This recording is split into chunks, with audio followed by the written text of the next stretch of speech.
আওয়ামী লীগ সরকারের পতনের আন্দোলনের মতো এবার সরকার বিরোধী বিক্ষোভে উত্তাল দক্ষিণ এশিয়ার দেশ নেপাল।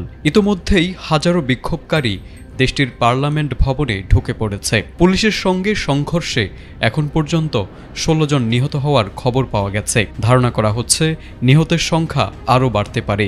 ছাত্র জনতার বিক্ষোভের মুখে এরই মধ্যে দেশটির রাজধানী কাঠমান্ডুতে কারফিউ জারি করা হয়েছে, মোতায়েন করা হয়েছে সেনাবাহিনী।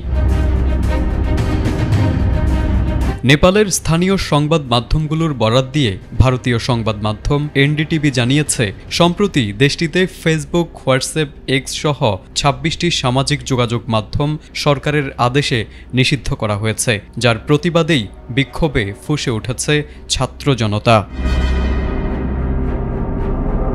এদিন বিক্ষোভ দমনে ব্যাপকভাবে জলকামান, টিয়ারশেল, রাবার বুলেট ব্যবহার করেছে নেপালের আইনশৃঙ্খলা বাহিনী। ওয়ালটন এখন দেশের সীমানা পেরিয়ে পৌঁছে গিয়েছে ৫০টিরও বেশি দেশে।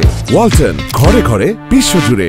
অন্যদিকে বিক্ষোভকারীরা লাঠি, গাছের ঢাল, পানির বোতল নিয়ে প্রতিরোধে নেমেছেন। বিক্ষোভে সরকার বিরোধী স্লোগান দিচ্ছেন তারা।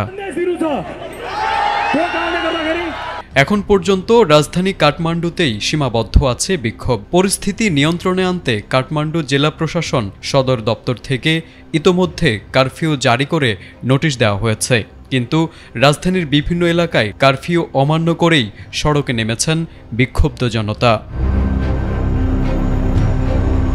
নেপালে বর্তমানে ফেসবুক ব্যবহারকারীর সংখ্যা প্রায় ১,৩৫,০০,০০০ এবং ইনস্টাগ্রাম ব্যবহার করেন প্রায় ৩৬ লাখ মানুষ। অনেকেই এই মাধ্যম নির্ভর করে ব্যবসা বাণিজ্য পরিচালনা করে থাকেন, তাই নিষেধাজ্ঞা তাদের জীবিকায় সরাসরি প্রভাব ফেলেছে বলে মনে করছেন বিশ্লেষকরা।